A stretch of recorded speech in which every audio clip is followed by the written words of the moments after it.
It's been it's been a bit. It's been a bit since I uploaded a video on this coding portfolio channel. It's been summer and I did a bunch. Actually, no, I did upload the rocketry video. Yeah.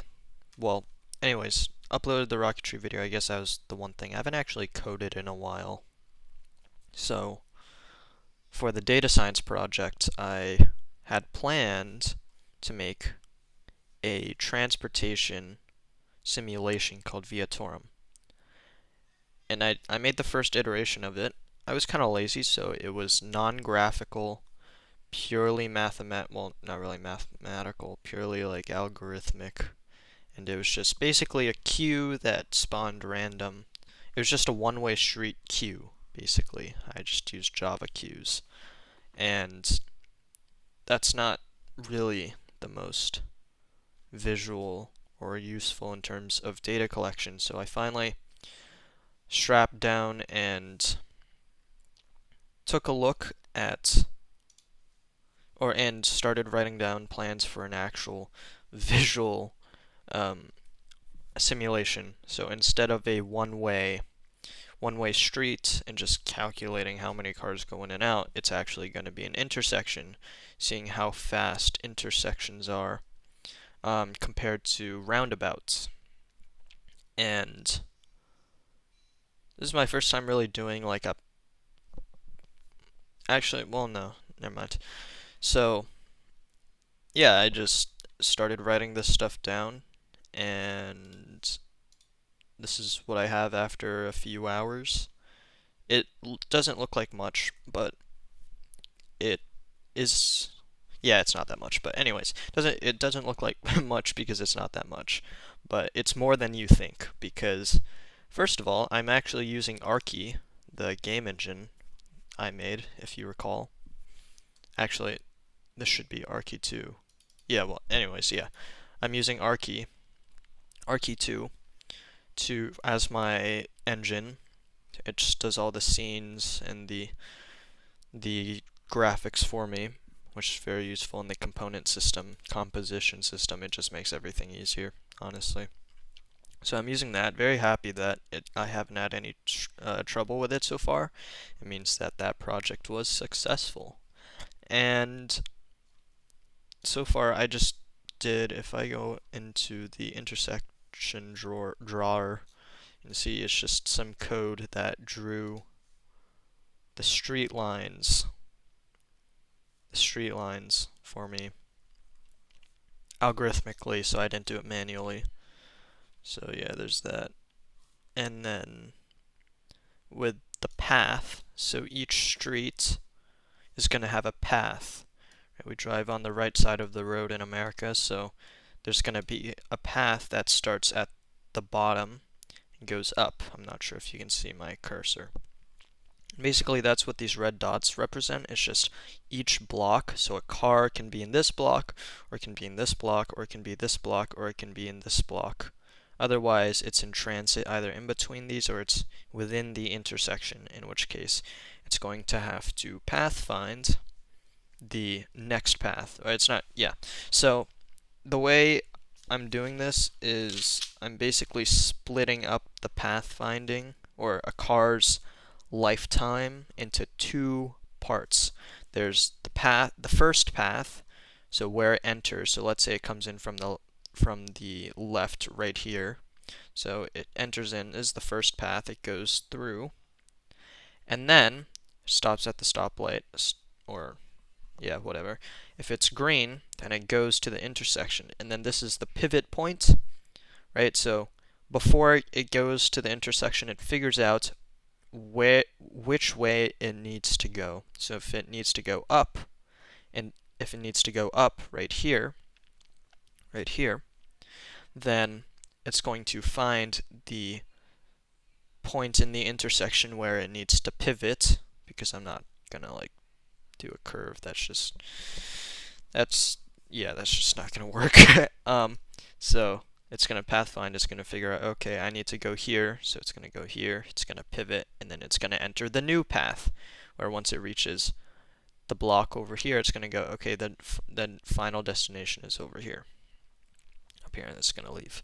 Anyways, yeah, that's the plan right now. So these red dots, again, signify the block position. And basically what I was doing was I was testing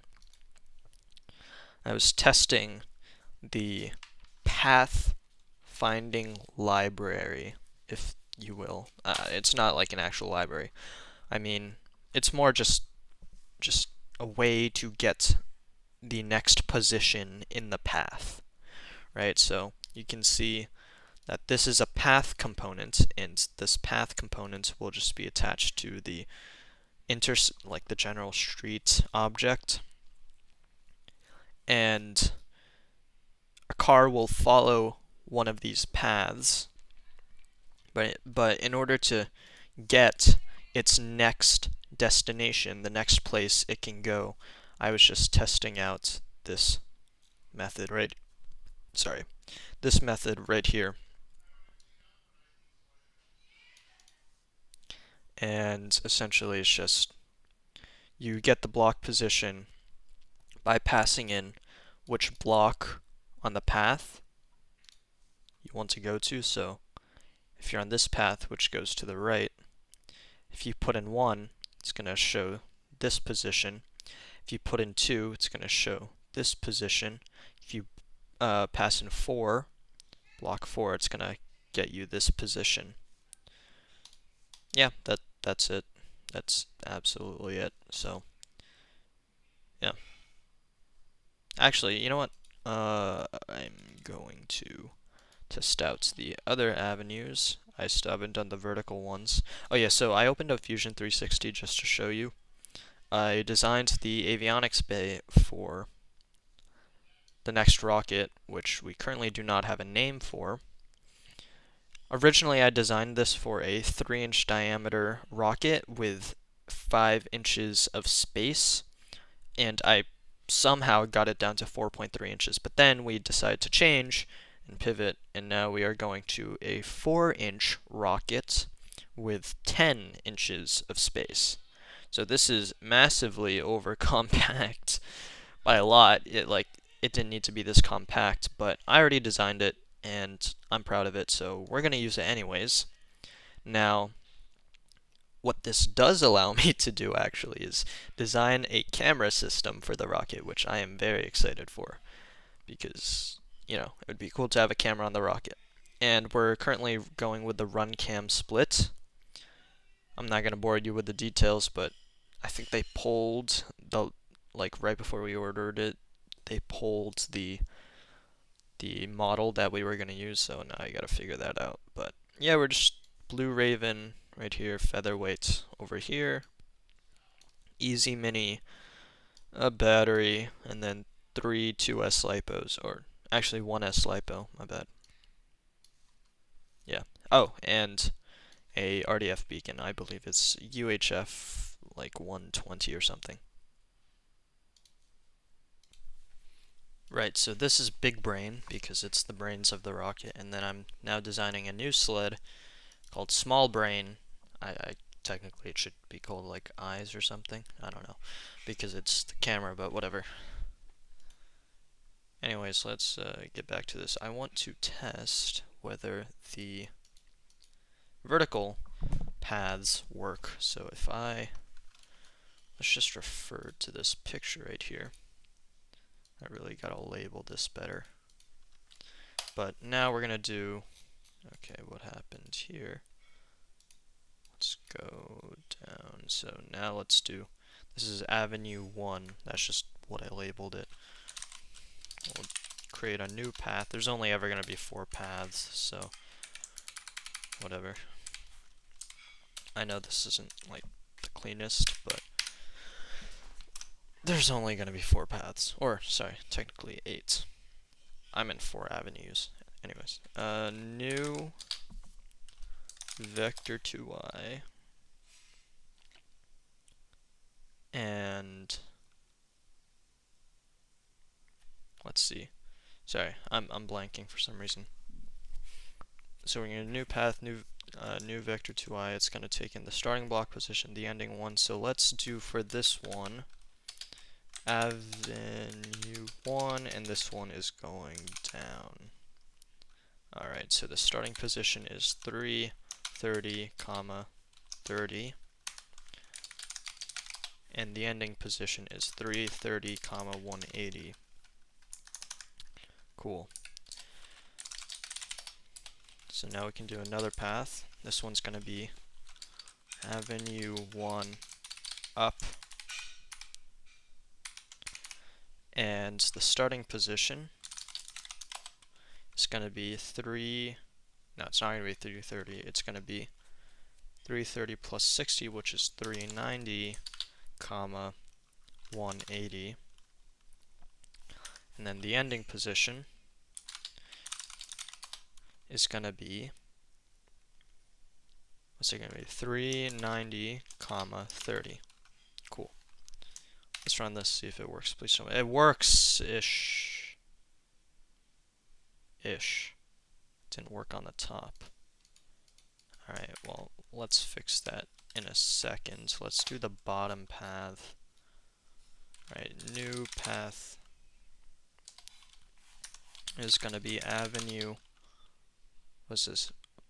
1, 2, this is avenue 3. And we're going to go down. And it's going to be new vector 2i with, okay, I have not done the math for this, so it's 720 by 720. It's going to be 720. Sorry, I'm going to have to mark this down on my notebook. I'll do the math and I'll be back. Alright, it was just some quick arithmetic, but anyways, it's going to be, this is avenue 3 downwards. Okay, so that means starting is going to be 330, comma 510. And then this is going to be, the ending position is going to be 330, comma 690. And now we need to do one more. And it's going to be, well, it's not going to be 330. What's it going to be? It's going to be 390. Yeah, because if this is 330, you add 60. That's 390. So 390, comma 39. Was this the starting position for avenue 3 up? Starting position for up, which is going to be 390, comma 690.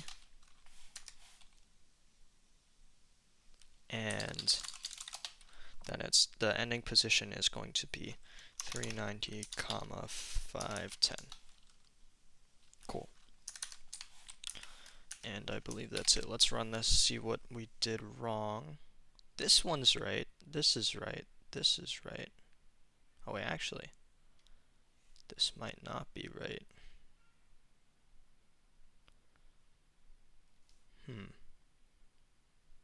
I really can't tell.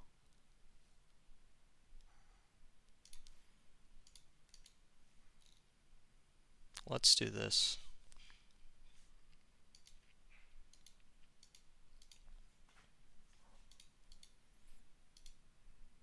Okay, let's go to the path. Let's do g.fill rectangle. And we'll do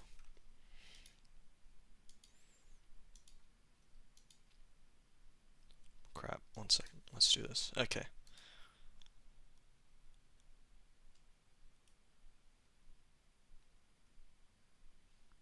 Sorry, what am I? Street prefab, yeah. Let's do avenue up, avenue 3 up, and let's put a dot at 410, comma 690. 410, comma 690. 410, comma 690. That's okay. So these are in the right position. It's just this bottom one isn't, or this one, which is avenue 1 upwards. That is odd. Alright, let's see.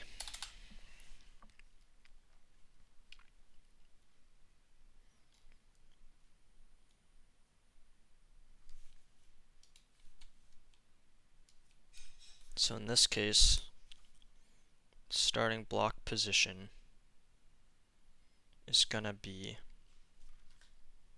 for x. Wait. Okay, the x is correct. The x is correct. It's the y. What's wrong with the y? It worked for all of the other ones. Wait, it's up by 30. Huh. Why is it just for that row? That makes no sense. Must have some mathematical thing. Okay, so it's gonna be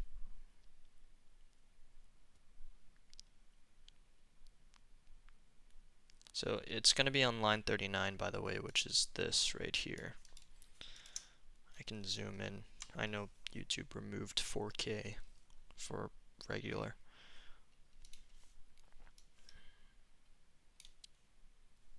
So 1 times. But okay, so then what's this? Oh wait, this. Okay, I see the problem then. It's not with this code. It's not with the math.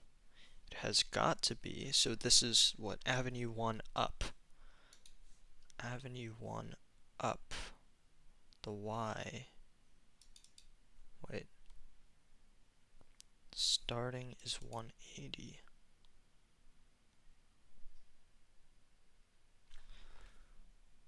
Starting is 180. Wait, okay, what about Avenue 1 down? Wait, what? Starting is 180. Okay, so it is something with the math then.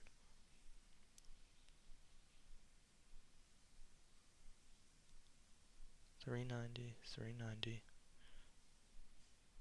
$30, $180, $180, $30.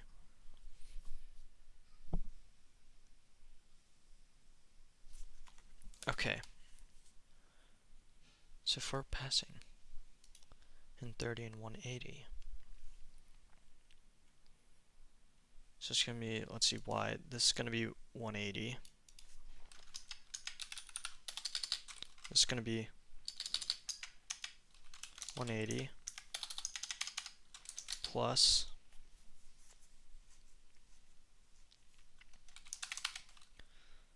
block times block height. So let's do 1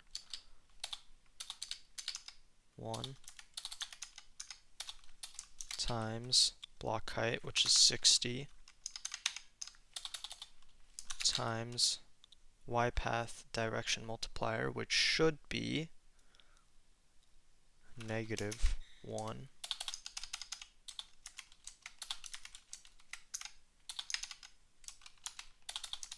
minus block height 60 again,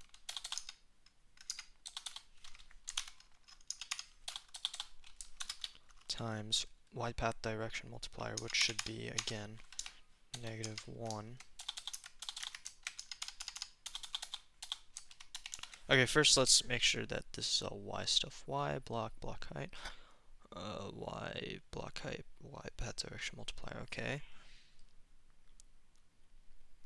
So then 180 plus 1 times 1, wait, no, 1 times 60 times -1 minus 60 times -1. That should be 180. That should be 180, so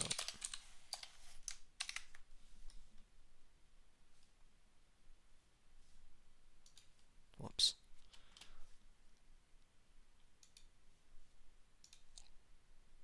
Let's comment everything out except for this.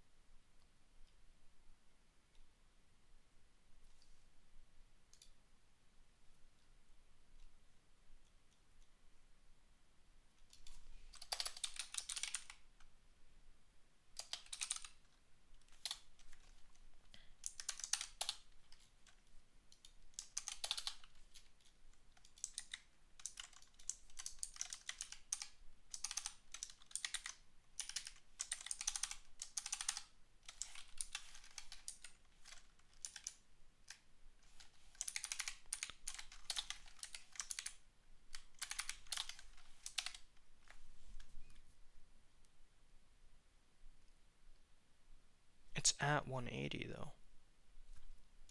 Okay, what if I do 4? Is that's at 0. Wait, but that means that this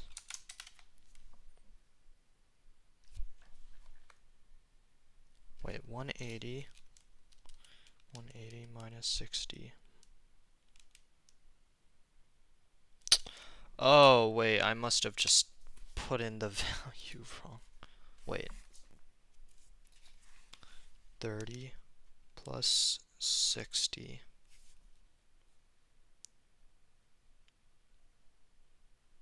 plus 60 plus 60. I'm retarded. Or I'm stupid.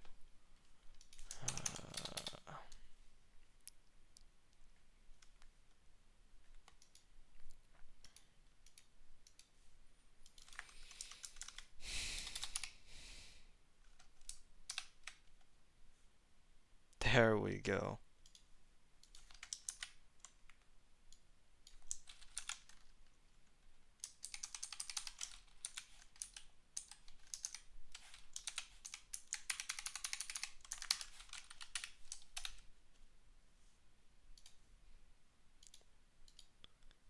And this should be 210, right?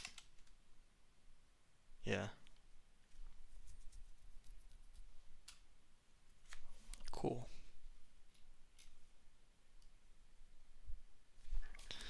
Yeah, so I guess I just did an arithmetic mistake, which is kind of embarrassing, but you know, it happens. It was like 1 in the morning.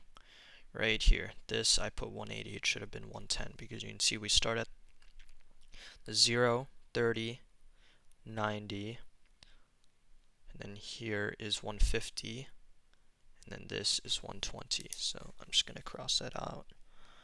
My sheet, sorry, 210, not 120, 210. Alright. That's that. That is that, which means that if we, what is this? Fatal error. Anyways, I'm just going to delete that. This means that, okay, so this could be like a debug method, but for now, let's clean this up now.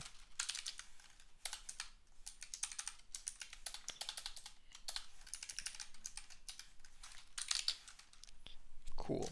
Alright. Now I run this, does the same thing. Wonderful, wonderful, wonderful. And we can go here, and I guess just delete this. Yeah, we can just delete this entire method. We don't need it. Alright, cool. So pathfinding works. Or not pathfinding. The block position getter works, if you want to call it that, I guess. And now, okay, we never do the ending position. Okay, and then we can just say, yeah, we're done. We're done with that. Done with that. So now, those of which, so if we, yeah, that's it for this video. I gotta go do homework. Well, actually, no, I finished all my summer homework. I do want to get head start on calculus, though, because math isn't my strong point, so, you know, gotta put in the extra work to make sure I keep up. So, yeah, see ya.